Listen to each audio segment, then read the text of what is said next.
नमस्कार। नेपाल टेलिभिजनको समाचारमा स्वागत छ। म राजेन्द्र राज तिमिल सिन्हा र म श्वेता सिन्हा। सुरुमा प्रमुख समाचार।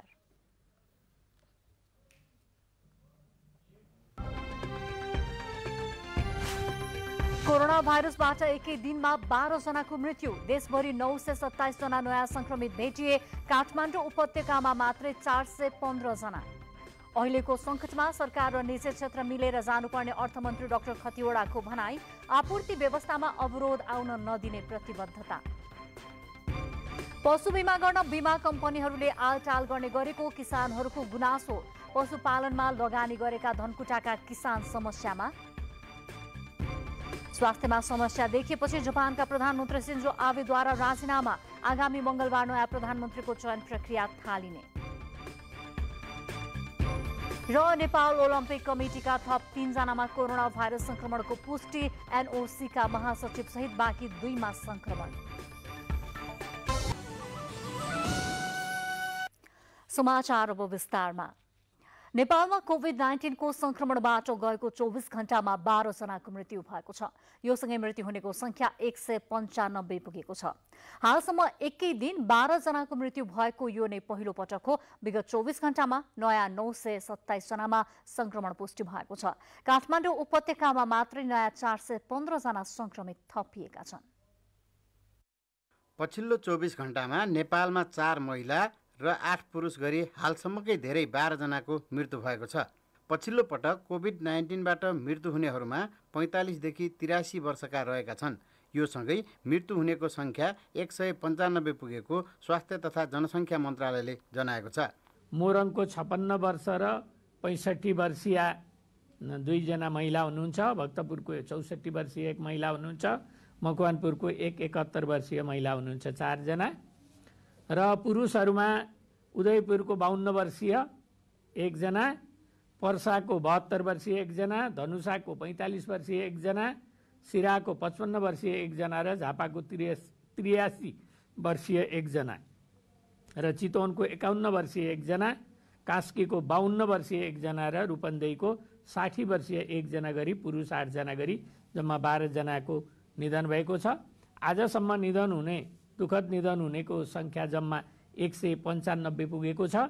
गत 24 घण्टामा भएको 10,242 नमुना परीक्षणमा नयाँ 927 जनामा संक्रमण पुष्टि भएको छ। 12 जनाको मृत्यु भएको र 169 जना संक्रमण मुक्त भएको तथ्याङ्क छ। हालसम्मको संक्रमित संख्या 36,456 छ भने 20,242 जना संक्रमण मुक्त भएका छन्। काठमाडौँ उपत्यकामा मात्रै गत 24 घण्टामा 415 जना नयाँ संक्रमित थपिएका छन्। तीमध्ये काठमाडौँमा 350 जना, ललितपुरमा 11 जना र भक्तपुरमा 54 जना रहेका छन्। यति बेला कोभिडबाट संक्रमित 164 जना आइसियुमा र 22 जना भेन्टिलेटरमा रहेको तथ्याङ्क छ। हाल संस्थागत र होम आइसोलेसन गरी सक्रिय संक्रमितको संख्या 16,019 र क्वारेन्टाइनमा रहनेको संख्या 8,939 रहेको छ। हाल 9 जिल्लामा 500 बढी सक्रिय संक्रमित रहेका छन् भने 2 जिल्ला संक्रमण शून्य रहेको छ। सरकारले वीरगञ्जको नोबेल अस्पताल, काठमाडौँको कान्तिपुर र जनमैत्री गरी नयाँ 3वटा अस्पताललाई कोभिड उपचारको लागि थप गरेको छ। त्यसै गरी केन्द्रमा 1000, प्रदेशमा 1957 र 649 स्थानीय पालिकामा 5 शय्याका दरले 3245 शय्या थप गरिएको मन्त्रालयका प्रवक्ता प्राध्यापक डाक्टर जागेश्वर गौतमले जानकारी दिनुभयो। केन्द्रीय अस्पतालमा 1000 बेड थप गरेको छ। प्रादेशिक अस्पतालमा 1957 बेड थप गरेको छ र स्थानीय पालिका लेभलमा 649 पालिका जसमा अहिले अस्पतालहरू छैनन् त्यस्तो पालिकाहरूमा हरेक पालिकामा 5 बेडको अस्पतालको दरले 3245 बेड थप गरिएको छ र यो चाहिँ जनशक्ति सहित हो। यसैबीच सरकारी चिकित्सक सङ्घका अध्यक्ष डाक्टर रबिन खड्काले आफू संक्रमित हुँदासम्म पनि निरन्तर सेवामा खटेका चिकित्सकमाथि भएका दुर्व्यवहारले मनोबल गिर्ने र भोलिका दिनमा अझै समस्या हुने भएकाले चिकित्सकको सम्मान गरी मनोबल बढाउनु पर्ने बताउनुभयो। संक्रमित चिकित्सकहरू त आइसोलेसनमा बस्नुहुन्छ, स्वास्थ्यकर्मी आइसोलेसनमा बस्नुहुन्छ र बाँकी भएको चिकित्सक तथा स्वास्थ्यकर्मी जो हुनुहुन्छ उहाँहरूले जुन सेवा दिइरहनु भएको छ त्यस्तो अवस्थामा हामीले उहाँलाई दुर्व्यवहार गऱ्यौँ भने, उहाँहरूलाई अपमान गऱ्यौँ भने उहाँहरूको मनोदशा, काम गर्ने मनोदशा खस्किन्छ र त्यसको साथसाथै जब जो सङ्क्रमित व्यक्तिहरू हुन्छ उहाँ आइसोलेसन अथवा निको भइसकेपछि फर्किसकेपछि पनि काम गर्दाखेरि त्यति जोस जाँगर हुँदैन। यी कुराहरू हामीले ख्याल गर्नुपर्छ र काम गर्ने चिकित्सक तथा स्वास्थ्य कर्मीहरूलाई कार्यक्षेत्रमा सधैँ सम्मान गरेर अगाडि बढ्नुपर्छ। सङ्क्रमितलाई घृणा नभई हौसला प्रदान गर्न हरेक नागरिक जिम्मेवार हुन र देशमा रगतको अभाव हुन थालेकाले मापदण्ड पालना गरेर रक्तदान गर्न र गराउन मन्त्रालयले सम्बन्धित सबैमा अनुरोध गरेको छ। क्यामेरामा राम थापाका साथ केशवराज विष्ट, नेपाल टेलिभिजन। स्वास्थ्य तथा जनसङ्ख्या मन्त्री भानुभक्त ढकालले स्वास्थ्यकर्मीले पाउने भत्ता तथा सुविधाका विषयमा आएका गुनासालाई सम्बोधन गरिने बताउनु भएको छ। मन्त्री ढकालले कोरोना संक्रमणको रोकथामको काम गर्ने कुनै पनि कर्मचारीलाई प्रोत्साहन भत्ता र बिमामा विभेद नगरिने स्पष्ट पार्नुभयो। कोरोना रोकथाम तथा नियन्त्रणको काम थप प्रभावकारी बनाउने विषयमा आज विभिन्न संस्थाका प्रतिनिधिसँग मन्त्रालयमा भएको छलफलका क्रममा काम गर्ने क्रममा केही कमजोरी भएका भए पनि त्यसलाई सुधार गरेर अघि बढ्न सकिने मन्त्री ढकालले उल्लेख गर्नुभयो। उहाँले कतिपय अवस्थामा बनिसकेको कार्यविधि वा निर्देशिकामा पनि त्रुटि रहेको र त्यस्ता विषय सच्याइने बताउनु भएको छ। चिकित्सक, नर्स, स्वास्थ्यकर्मी, सुरक्षाकर्मी सबैको मनोबल उच्च बनाउन आफ्नो ठाउँबाट योगदान गर्नुपर्ने बताउँदै मन्त्री ढकालले यस अघि नै मन्त्री परिषदले जोखिमको अवस्था हेरी 100%, 75% र 50% भत्ता र 25 लाख रुपियाँको बिमाको व्यवस्था गरिसकेको उहाँले जानकारी दिनुभयो। स्वास्थ्य तथा जनसङ्ख्या मन्त्रालयमा नेपाल चिकित्सक सङ्घ, नेपाल स्काउट, उच्च माध्यमिक विद्यालय सङ्घ हिसान, नर्सिङ एसोसिएसन, राष्ट्रिय स्वास्थ्य कर्मी सङ्घ, स्वास्थ्य प्राविधिक सङ्घ, स्वास्थ्य प्रयोगशाला कर्मी सङ्घ लगायतका संस्थाहरूका प्रतिनिधिसँग छलफल भएको थियो। स्वास्थ्य तथा जनसङ्ख्या मन्त्रालयले नेपालमा प्लाज्मा थेरापीबाट उपचार गरी 20 जनाभन्दा बढी मानिसहरू कोरोना मुक्त भएको जनाएको छ। मन्त्रालयले आयोजना गरेको नियमित मिडिया ब्रिफिङमा प्रवक्ता डाक्टर जागेश्वर गौतमले हालसम्म 42 जनाले प्लाज्मा दान गरिसकेको जानकारी दिनुभयो। नेपालमा पनि कोभिड-19 का सङ्क्रमितहरूलाई प्लाज्मा थेरापी विधिबाट उपचार गरिँदै आएको छ। अहिलेसम्म यस विधिबाट सफल उपचार पश्चात महिला र पुरुष गरी जम्मा 20 जना भन्दा धेरै व्यक्तिहरूले कोभिड सङ्क्रमणबाट मुक्त भई फर्किसक्नु भएको छ। अहिलेसम्म 20 देखि 59 वर्षको 37 जना, अर्को 2 जना, बुटोलमा फेरि 2 जना, बिपी कोइराला स्वास्थ्य विज्ञान प्रतिष्ठानमा 1 गरी जम्मा 42 जनाले प्लाज्मा दान गरिसक्नु भएको छ। उहाँहरूले गर्नुभएको रक्तदान सङ्क्रमित बिरामीहरूको लागि जीवनदान नै हो र यसका लागि स्वास्थ्य तथा जनसङ्ख्या मन्त्रालयले रक्तदान गर्नुहुने रक्तदाताहरूप्रति कृतज्ञता प्रकट गर्दछ। प्रवक्ता डाक्टर गौतमले कोभिड-19 का सङ्क्रमित व्यक्तिहरूका लागि नियमित रक्तदान गर्न चाहने व्यक्ति तथा संस्थाले सुरक्षित तवरबाट रक्तदान गर्न सम्बन्धित अस्पताल र रेड क्रससँग समन्वय गरी सहयोग गर्न आग्रह गर्नुभयो। कोरोना भाइरसको महामारीले अहिले विश्वलाई आक्रान्त बनाउँदै लगेको छ। यो भाइरस विरुद्धको कुनै आधिकारिक खोप र औषधि पत्ता लाग्न सकेको छैन। कतिपय मुलुकमा जटिल अवस्थाका सङ्क्रमितलाई प्लाज्मा थेरापीका माध्यमबाट उपचार गर्न थालिएको छ। वास्तवमा के हो त प्लाज्मा थेरापी अनि यसले कसरी सङ्क्रमितको उपचार गर्न सक्छ भन्ने बारेमा तयार पारिएको प्याकेज कोरोना केयर हेरौँ।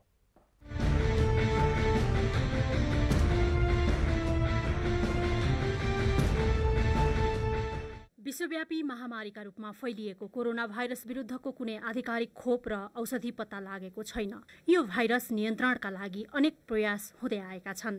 कतिपय देशमा जटिल अवस्थाका सङ्क्रमितलाई कोरोना भाइरसबाट मुक्त भएकाहरूको प्लाज्मा दिएर उपचार गर्न थालिएको छ। यसबाट कोरोनासँग लड्ने प्रतिरोधात्मक क्षमता बढ्ने विश्वास गरिन्छ। नेपालमा पनि स्वास्थ्य मन्त्रालयको स्वीकृतिमा स्वास्थ्य अनुसन्धान परिषदले प्लाज्मा थेरापीका माध्यमबाट जटिल अवस्थामा पुगेका कोरोना सङ्क्रमितको उपचार गराउँदै आएको छ। वास्तवमा के हो त प्लाज्मा थेरापी? खास कुरा भनेको कन्भालेसेन्ट प्लाज्मा थेरापी भन्छ यसलाई, हैन?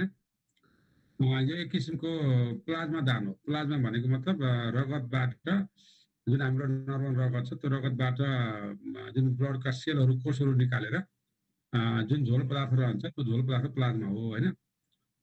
त्यो भित्र चाहिँ सबै कोषलाई चाहिने पर्ने सम्पूर्ण चाहिँ वस्तुहरू हुन्छ, हैन? सेलहरू बाहेक। र त्यो चाहिँ कोरोना सङ्क्रमित बिरामी जो निको भएर घर जानुहुन्छ होइन त्यो लास्टको चाहिँ PCR नेगेटिभ भएपछि उहाँ जुन घर फर्किनुहुन्छ फर्किसके पछाडि 2 हप्ता पछाडि त्यो प्लाज्मा निकालेर दिने प्रविधि हो होइन। त्यो प्लाज्मा चाहिँ कोरोनाको विरुद्ध उहाँलाई अलरेडी हुनाले त्यो विरुद्ध एन्टिबडी आएको हुन्छ र जसले चाहिँ त्यो कोरोना भाइरसलाई मार्छ होइन।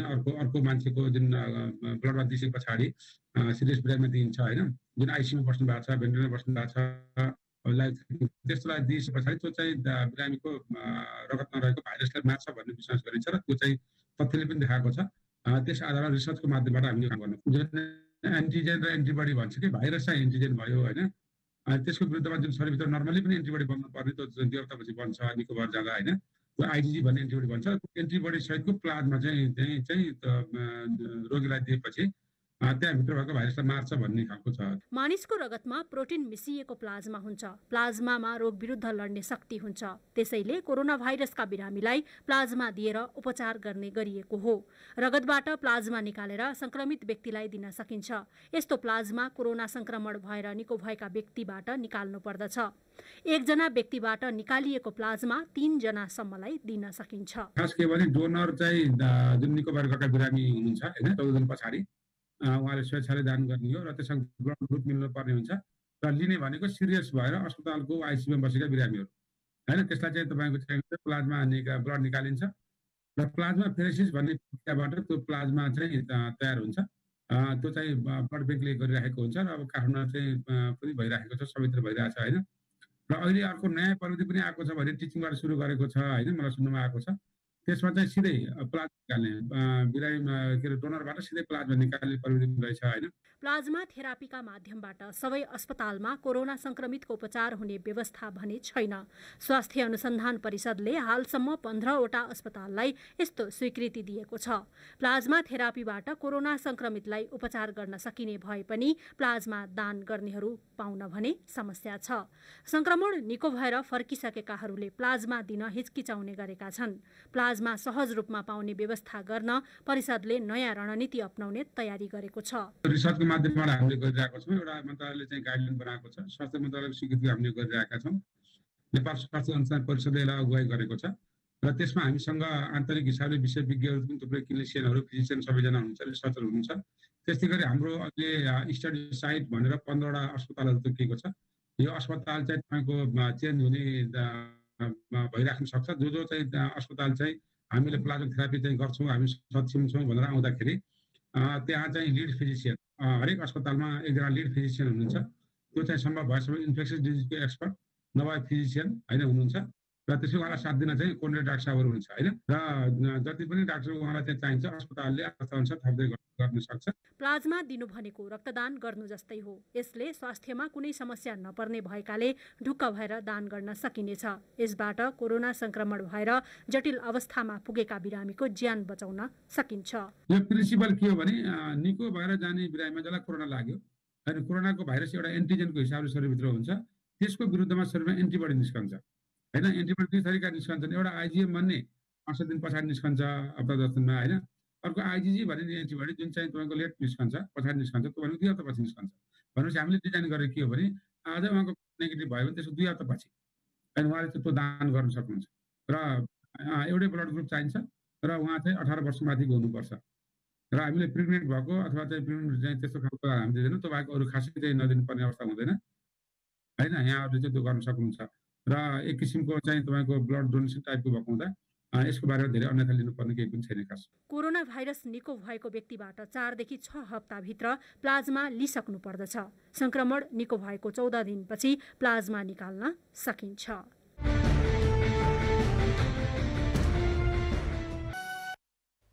विश्रामपछि समाचारमा पुनः स्वागत छ।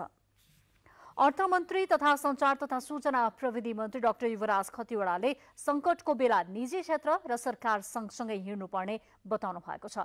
नेपाल टेलिभिजनको समसामयिक वार्ता कार्यक्रमलाई अन्तर्वार्ता दिनुहुँदै मन्त्री खतिवड़ाले लगानीकर्ताको मनोबल गिर्न नदिन सरकार सचेत रहेकाले नै आर्थिक पुनरुत्थानका कार्यक्रमहरू ल्याएको पनि बताउनुभयो। स्वास्थ्य सुरक्षाका उपायहरू अपनाउँदै रोजगारी सुनिश्चित गर्ने, त्यो सुनिश्चित नहुन्जेलसम्म रोजगारी र चाहिँ व्यावसायिक निरन्तरताको लागि हामीले वित्तीय व्यवस्थापन पनि गर्दै जाने, उद्योगहरूलाई चाहिँ मर्न दिनु भएन। पुँजी ह्रास हुन दिनु भएन। त्यही भएर यो चालु पुँजी कोष, पुनर्कर्जा कोष, सहुलियतपूर्ण कर्जा यी सबै गरिएको कारण पनि मूलत रोजगारीलाई सुरक्षित गर्न पनि हो। मन्त्री खतिवडाले प्रक्रिया मिलाएर अमेरिकी सहयोग कार्यक्रम एमसिसी अगाडि बढ्ने पनि बताउनु भयो। चिनिया राष्ट्रपति सी जिनपिङले अघि सारेको अन्तर्राष्ट्रिय विकास रणनीति कार्यक्रम BRI मार्फत नेपालमा केही योजना अगाडि बढाउन छलफल भइरहेको अर्थमन्त्री खतिवडाले बताउनु भयो। उहाँहरूको प्रतिबद्धता कायमै छ, सरकारको प्रतिबद्धता कायमै छ। प्रक्रियाका कुराहरू मिलाएर यसलाई अघि बढाउन सकिन्छ भन्ने नै हामी सबैको धारणा हो। त्यसै अनुसार एमसिसी अघि बढिरहेको छ। BRIसँग सम्बन्धित प्रोजेक्टहरू 8-10वटा प्रोजेक्टहरू हामीले चाहिँ गत वर्ष महामहिम राष्ट्रपति चीनका भ्रमण गर्दै बेलादेखि अघि बढाएका छन्।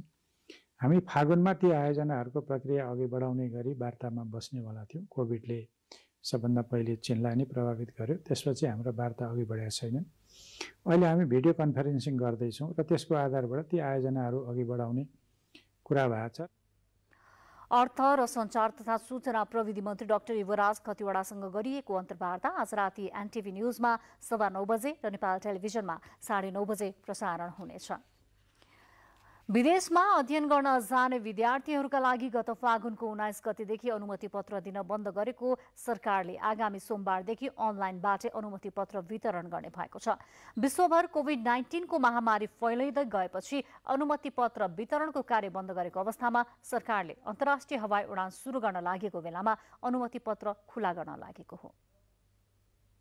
अनुमति पत्र लिनका लागि विद्यार्थीहरूले अनलाइनबाटै फारम भर्नुपर्ने र आवश्यक कागजातहरू अपलोड गर्नुपर्नेछ। अपलोड गरिएका कागजातहरूको परीक्षण गरेपछि विद्यार्थीलाई इमेलबाट जानकारी दिइने र राष्ट्रिय वाणिज्य ब्याङ्कका कुनै पनि शाखामा आवश्यक शुल्क बुझाएपछि विद्यार्थीलाई प्रमाणपत्र लिनका लागि समय तोकेर बोलाइने शिक्षा मन्त्रालयले जनाएको छ। सेवा प्रवाहमा प्रविधिलाई अँगाल्दै जानुपर्ने सरकारको नीति तथा कोरोनाका कारण सामाजिक दूरी कायम गर्नुपर्ने बाध्यताका कारण पनि अनलाइन प्रणाली अपनाइएको शिक्षा विज्ञान तथा प्रविधि मन्त्री गिरिराजमणि पोखरेल बताउनुहुन्छ। प्रविधि मैत्री जति हुन्छ त्यति धेरै त सुशासनमा चाहिँ हामीले चाहिँ उपलब्धिहरू हासिल गर्न सक्दछौँ। त्यसकारणले पनि यसलाई सुरुदेखि नै प्रविधि मैत्री बनाऊ भनेर हामी चाहिँ लागिराखेका थियौँ। अब संयोग चाहिँ यो कोभिडकै बेलामा चाहिँ हामीले यो ठाउँमा ल्याइ पुर्यायौँ। मन्त्री परिषदले निर्णय गरिसकेको विद्यार्थी र अभिभावकहरूले चाहिँ चाँडोभन्दा चाँडो कार्यान्वयन होस् भनिरहेको क्याबिनेटको प्रमाणित प्रति आइसकेपछि हामी काम गर्न सजिलो हुन्छ भनेर भनिरहेको स्थितिमा चाहिँ अब तपाईँहरूले सोमबारबाट यसलाई कार्यान्वयन गर्ने दिशातर्फ आफ्नो तयारी गर्नुहोस्।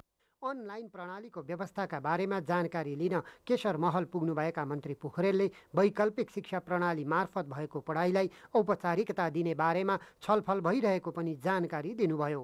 विश्वविद्यालयहरूलाई तपाईँहरू चाहिँ 6 महिनाको शैक्षिक क्यालेन्डर तयार गर्नुहोस्, सार्वजनिक गर्नुहोस्, 1 हप्तामा दिनुहोस् भने हामीलाई विभिन्न विश्वविद्यालयले पठाउनु पनि भएको छ।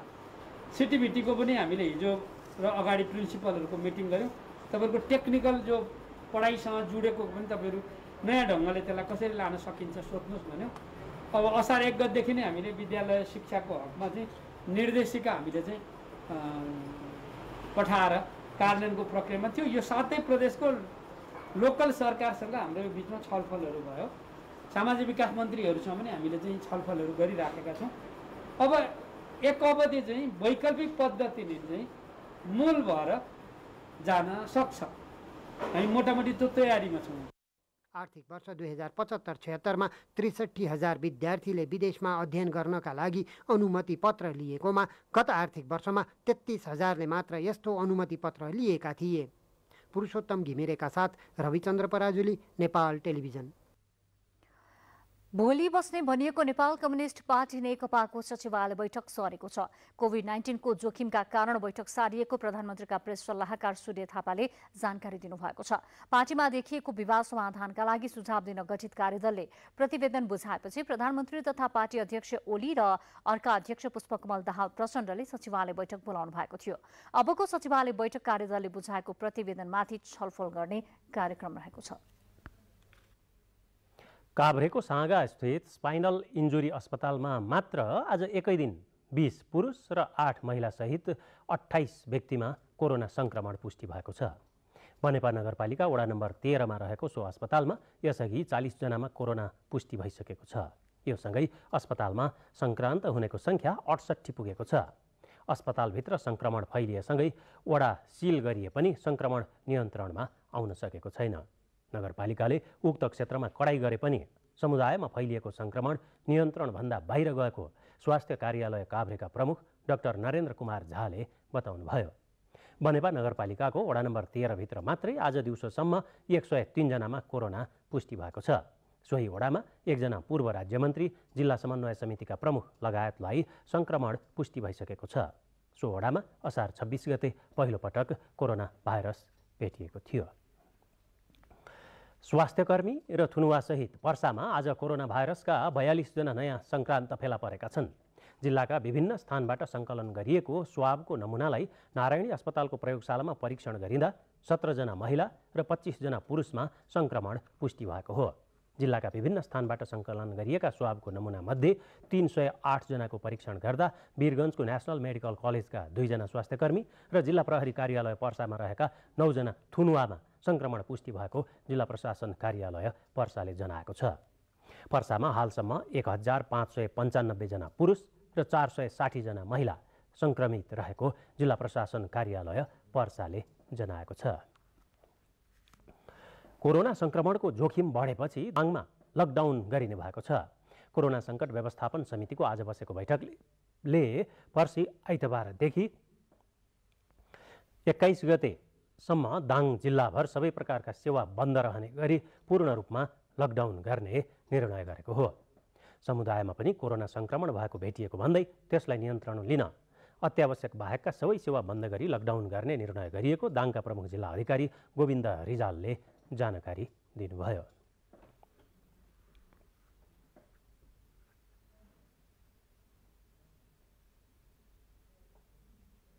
ज्वरो आएका तथा कोरोना भाइरसका जस्तै लक्षण देखिएका बिरामीहरू बोक्नका लागि मोरङमा 2 दर्जन एम्बुलेन्स सञ्चालन गरिएका छन्।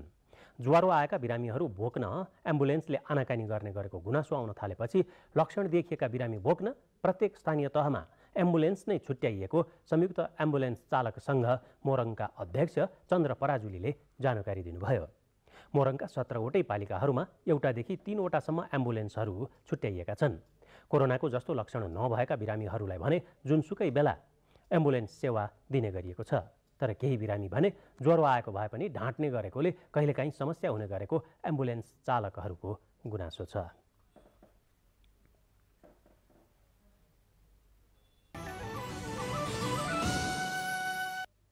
अब बाँकी समाचार। कोभिड-19 का कारण बाटोमै रोकिएका रासायनिक मलको आयात सुरु भएको छ। लामो समयपछि आयात हुँदा मल लिन आउनेहरूको भने घुइँचो लाग्ने गरेको छ। तर कृषि मन्त्रालयले भने आवश्यक पर्ने मल आयात गर्ने भएकाले नहतारिन कृषकलाई आग्रह गरेको छ।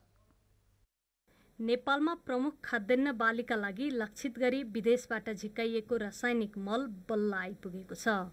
कोभिड-19 का कारण सिर्जित असहज परिस्थितिले गर्दा आयातको प्रक्रिया पूरा गरेपछि पनि लामो समयसम्म मल आउन सकेको थिएन। कृषकहरूले बाली लगाउने बेलामा रासायनिक मल नपाउँदा मल बिना नै मकै र धान लगाउनु परेको थियो। अहिले भने भारतीय नाका हुँदै नेपालमा करिब 9000 मेट्रिक टन मल आयात भइसकेको छ भने बाँकी मल पनि आउने क्रममा रहेको बताइएको छ। कृषि तथा पशुपन्छी मन्त्रालयले मल आयात हुनसाथ करिब 20 जिल्लामा मलको वितरण सुरु भइसकेको जनाएको छ। लगभग 5000 मेट्रिक टन वीरगञ्जमा र विराटनगरमा 936 मेट्रिक टन आइसकेको छ। हाम्रो आउने बित्तिकै वितरणको प्रक्रियामा गइसकेको छ।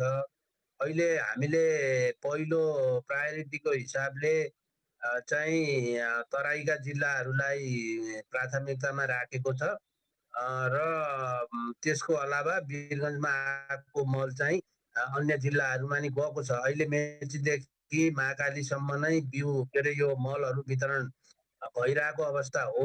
खाद्यान्न बालीलाई विभिन्न रोगबाट बचाउन तथा उत्पादन बढाउनका लागि डीएपी, पोटास र युरिया मल प्रयोग गर्ने गरिन्छ। नेपालमा वार्षिक 8 लाख मेट्रिक टन रासायनिक मलको माग हुने गरेको छ। जसका लागि सरकारले यस वर्ष मात्र 11 अर्ब रुपैयाँ विनियोजन गरेको छ। कोभिडका कारण मात्र आयातमा ढिलो भएको बताउँदै कृषकको माग अनुसारको मल आयात गरिने मन्त्रालयको भनाइ छ। मेरो अनुरोध के हुन्छ भने अब यो आउने क्रम सुरु भएको छ, लगातार चाहिँ ट्रकहरूबाट मल आइरहेको छ। त्यसो हुँदाखेरि अब त्यो स्वास्थ्यका जोखिम लिएर लाइनमा अथवा भिड गर्न पर्ने जरुरी छैन। बिस्तारै अब 1-2 दिनको कुरा होला, मलहरू बिस्तारै उपलब्ध हुँदै जान्छ। नेपालमा चीन, युएई, रसिया, बेलारुस लगायतका मुलुकबाट मल आयात हुने गरेको छ। सरकारले महँगो दरमा मल किने पनि कृषकले भने सहुलियत दरमा मल किन्न पाउने भए पनि ढुवानी भाडाका कारण स्थानअनुसार रासायनिक मलको मूल्य फरक पर्ने गरेको छ। सलोजा दाहाल, नेपाल टेलिभिजन, काठमाडौँ। सरकारले मुलुकका विभिन्न क्षेत्रमा जोखिममा परेको समुदायको सुरक्षित आवासका लागि अस्थायी स्थानान्तरण प्रक्रिया थालेको छ। स्थायी व्यवस्थापनका लागि भौगर्भिक अध्ययन गर्नुपर्ने हुँदा आवश्यक प्रक्रिया समेत सुरु गरिएको राष्ट्रिय विपद जोखिम न्यूनीकरण तथा व्यवस्थापन प्राधिकरणले जनाएको छ। यसपालि सबैभन्दा बढी प्रभावित जिल्ला सिन्धुपाल्चोकबाट यो प्रक्रिया थालिएको हो। सिन्धुपाल्चोकमा विपदजन्य जोखिमबाट यस वर्ष 53 जनाको मृत्यु भएको छ भने 26 जना हराइरहेका छन्। प्राधिकरणका प्रमुख कार्यकारी अधिकृत अनिल पोखरेलले जिल्लास्थित विपद जोखिम व्यवस्थापन समिति मार्फत सिन्धुपाल्चोकमा अस्थायी बसोबासका लागि 600 त्रिपाल उपलब्ध गराइसकिएको जानकारी दिनुभयो। बाढीले झोलुङ्गे पुल बिग्रिएपछि तनहुँका विकट 7वटा बस्तीका स्थानीयलाई आवतजावतमा समस्या भएको छ। मुगलिङ नारायणघाट सडक खण्डको सिमलताल स्थित सिमल घाटमा चितवन र तनहुँलाई जोड्ने झोलुङ्गे पुल 1 महिना अघि बाढीले क्षतिग्रस्त बनाएको थियो। गत श्रावण 5 गते त्रिशुली नदीमा आएको बाढीले गर्दा बिग्रिएको झोलुङ्गे पुलहरूका कारण मानिसहरूलाई नदी वारपारमा निकै समस्या उत्पन्न भएको छ। पृथ्वी राजमार्गलाई नदी पारीका गाउँ बस्तीसँग सम्पर्क जोड्ने एकमात्र माध्यमको रूपमा झोलुङ्गे पुललाई प्रयोग गर्दै आएको थियो। बाढीले झोलुङ्गे पुलको कतै लट्ठा चुडाई आवतजावत नै गर्न नमिल्ने बनाइदिएको छ भने कतै पुल नै भत्काइदिएको छ। मुगलिन नारायणघाट सडक खण्डको सिमलताल स्थित सिमल घाटमा रहेको चितवन र तनहुँ जिल्लालाई जोड्ने झोलुङ्गे पुल भत्किँदा पनि निकै समस्या उत्पन्न भएको छ। विशेष गरी तनहुँ जिल्लाका 7वटा विकट बस्तीका स्थानीयहरूलाई आवतजावतमा समस्या उत्पन्न भएको त्यहाँका स्थानीयहरू बताउनुहुन्छ। भकुण्डी, जयडाँडा, दुराङ, दुम्सीढुङ्गा, बेस्तर, भोटेश्वरा, मजुवा अर्थात् ख्याउसिङ यति गाउँको मान्छेहरू यहाँ चाहिँ ओरदोर हुने। सो बस्तीहरूबाट पृथ्वी राजमार्गसम्म आउनका लागि आजकल दिनभरि लाग्ने गर्दछ। सामान्यतया पुल भएको समयमा 1 देखि 2 घण्टामा नै आवतजावत गर्न सकिने भएकोमा अहिले समस्या आएको हो। पुल काम नै नलाग्ने गरी बाढीले भत्काइदिएको छ। पुल नहुँदा सो क्षेत्रका स्थानीयहरूलाई बजारबाट अत्यावश्यक दैनिक उपभोग्य वस्तु गाउँसम्म पुर्याउन समेत निकै कठिन भएको छ। पुल नहुँदा बिरामी पर्दाको समयमा सो क्षेत्रका स्थानीयहरूलाई उपचारका लागि ल्याउन समेत कठिन हुने गरेको भनाइ छ। यसो त धादिङको जोगीमारा र गोर्खाको भुम्ली चोक जोड्ने झोलुङ्गे पुल पनि श्रावण 5 गतेको बाढीले क्षति पुर्याएपछि मानिसहरू आवतजावतमा समस्या आएको छ। शिव सिलवाल, नेपाल टेलिभिजन, धादिङ। अब अन्तर्राष्ट्रिय समाचार। जापानका प्रधानमन्त्री सिन्जो आबेले आफ्नो स्वास्थ्य अवस्था ठिक नभएको भन्दै पदबाट राजीनामा दिनुभएको छ। 65 वर्षीय प्रधानमन्त्री आबेलाई युवा अवस्थादेखि नै अल्सरेटिभ कोलाइटिसको समस्या रहेको र हिजो 81 सो समस्या जटिल भएपछि राजीनामा दिनुभएको उहाँले बताउनुभयो। आबे सन् 2012देखि जापानको प्रधानमन्त्री रहँदै आउनुभएको छ र उहाँ जापानको इतिहासमै सबैभन्दा लामो अवधि प्रधानमन्त्री बन्ने व्यक्ति पनि हुनुहुन्छ। आबेले नयाँ प्रधानमन्त्री चयन नभएसम्म आफूले आफ्नो कामकारबाही सम्हालिरहने पनि बताउनु भएको छ। नयाँ प्रधानमन्त्री छनौटका लागि आगामी मङ्गलबार जापानको सत्तारूढ दल लिबरल डेमोक्रेटिक पार्टीमा चयन प्रक्रिया सुरु हुने बीबीसीले जनाएको छ। अमेरिकाले चिनिया सामाजिक सञ्जाल WeChatलाई प्रतिबन्ध लगाएमा चिनिया उपभोक्ताहरूले एप्पलको बहिष्कार गर्न सक्ने चेतावनी चिनिया विदेश मन्त्रालयले दिएको छ। सामाजिक सञ्जाल टिकटकसँगै WeChatको प्रयोगमा प्रतिबन्ध लगाउने चेतावनी अमेरिकी ट्रम्प प्रशासनले दिइरहेका बेला चीनको पछिल्लो भनाई सार्वजनिक भएको हो। चिनिया विदेश मन्त्रालयका प्रवक्ता झाओ ली च्यानले एक सूचना जारी गर्दै WeChatलाई अमेरिकामा प्रतिबन्ध लगाइएमा चिनियाहरूले आइफोन र एप्पलका उत्पादनहरूलाई राख्नुपर्ने कुनै कारण नहुने बताउनुभयो। अमेरिकी राष्ट्रपति डोनाल्ड ट्रम्पले केही दिन अघि आउँदो सेप्टेम्बरको मध्यदेखि विच्याट र टिकटकमा प्रतिबन्धको घोषणा गर्नुभएको थियो। धनकुटा जिल्लामा पशु बिमा गर्न किसानहरू उत्साहित हुँदाहुँदै पनि बिमा कम्पनीहरूले पछिल्लो समयमा विभिन्न बहाना देखाउँदै बिमा गर्न आलटाल गरेपछि लाखौं रुपैयाँ खर्च गरेर गाई भैँसी किनेका किसानहरू निराश बनेका छन्। व्यावसायिक रूपमा पशुपालनमा लागेका धनकुटाका किसान पछिल्लो समयमा बिमा कम्पनीहरूले विभिन्न बहाना देखाउँदै बिमा गर्न आलटाल गरेपछि निराश भएका हुन्। पशुपालनमा हुने नोक्सानी कम गर्न मद्दत पुग्छ भनेर पशु बिमा गर्न उत्साहित भएका किसान पछिल्लो समय बिमा कम्पनीहरूले 75,000 भन्दा माथि बिमा गर्न नसक्ने र विभिन्न बहाना बनाएर समयमा नै बिमा गर्न नमानेपछि लाखौं रुपैयाँ लगानी गरेर सुरु गरेको व्यवसाय जोखिममा पर्ने चिन्ता उनीहरूको छ। जिल्लामा बिमा गराउने जिम्मा पाएका कम्पनीहरूको निष्क्रियताका कारण सरकारी सुविधाको बिमा कार्यक्रमबाट किसानहरू लाभान्वित हुन नसकेको उनीहरूको गुनासो छ। धनकुटा नगरपालिका वडा नम्बर 2 का किसान रामबहादुर राई र रमेश पाखिन पोहोरसम्म चाहिँ अब 1 लाखसम्मको हुन्थ्यो, जत्रै गाई भयो ठुलो भए पनि होइन, तर अहिले चाहिँ 75,000 सम्मको मात्रै हुन्छ भन्नुभएको छ उहाँ। हामी व्यावसायिक रूपमा गर्न चाहन्थ्यौँ, तर त्यो बिमाले तपाईँको 75,000 घटाइसकेपछि हामीले हाम्रो पशुहरूलाई पनि बिमा गर्ने भन्दा पनि सङ्ख्या घटाउनुपर्ने हो कि जस्तो भइरहेछ कि। धनकुटामा ओरिएन्टल इन्सुरेन्स कम्पनीले पशु बिमाको जिम्मा पाए पनि अन्य कम्पनीहरूले पनि छिटपुट रूपमा बिमा गर्ने गरेको बताएका छन्। नेपाल लाइफ इन्सुरेन्स हिले शाखाका प्रबन्धक योगेश कार्की किसानले भनेअनुसार बिमा रकम नघटाएको तर लकडाउनले गर्दा प्राविधिकहरू उपलब्ध नहुँदा अहिले केही समस्या मात्र भएको बताउनुहुन्छ।